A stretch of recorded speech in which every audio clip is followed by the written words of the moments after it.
आम्ही जनावर नाही, आम्ही माणसं आहोत. आणि हा चहा नाही शिकलाय. थोडा राहिला तर माणूस याच्यावरून चालत जातो आणि जास्त झाला तर माणूस याच्यापासून स्वतःला वाचवत जातो. लक्षात घ्या. इथं तुकडोजी महाराज म्हणतात, रस्ते सर्व घाणीने भरले, आजूबाजू डबकेच असले, एकही काम ना होय, इथल्या सरपंच ग्रामसेवका होऊ नये. त्या गावाच्या वावराच्या रस्त्यात आणि गावाच्या रस्त्यात काहीच फरक नाही राहिला. त्या वावराच्या पांढऱ्यांना चिखलच पाहावा लागतो आणि गावातल्या रस्त्यात पण तेच चित्र आहे. इथून अख्खं गाव बाजारासाठी जाणं येणं करतं.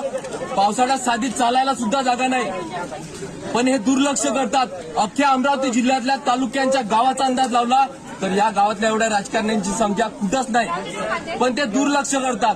इथं तुकडोजी महाराज म्हणतात, जेव्हा राजकारणी होते आळसे तेव्हा उपभोगाची वाडे खुशी, त्याच उपभोगाची वाडे खुशी तेव्हाच अंतर पडे कार्याशी गाव सेवेच्या. इकडं सरकार म्हणतं आमच्याकडे पैसा नाही. बरं बाबा, तुमच्याकडे पैसा नाही. खासदार, विधानसभेचे आमदार, सरपंच यांचे भत्ते वाढवण्यासाठी तुमच्याकडे पैसा येतो. तुमच्याकडे पैसा नसता तर यांचे भत्ते वाढवले नसते. बरं बाबा, तुमच्याकडे पैसा नाही, बाजारपेठेचा रस्ता बांधण्यासाठी पैसा नाही, रोड बांधण्यासाठी पैसा नाही, तर निदान खडीकरण तर करून द्या.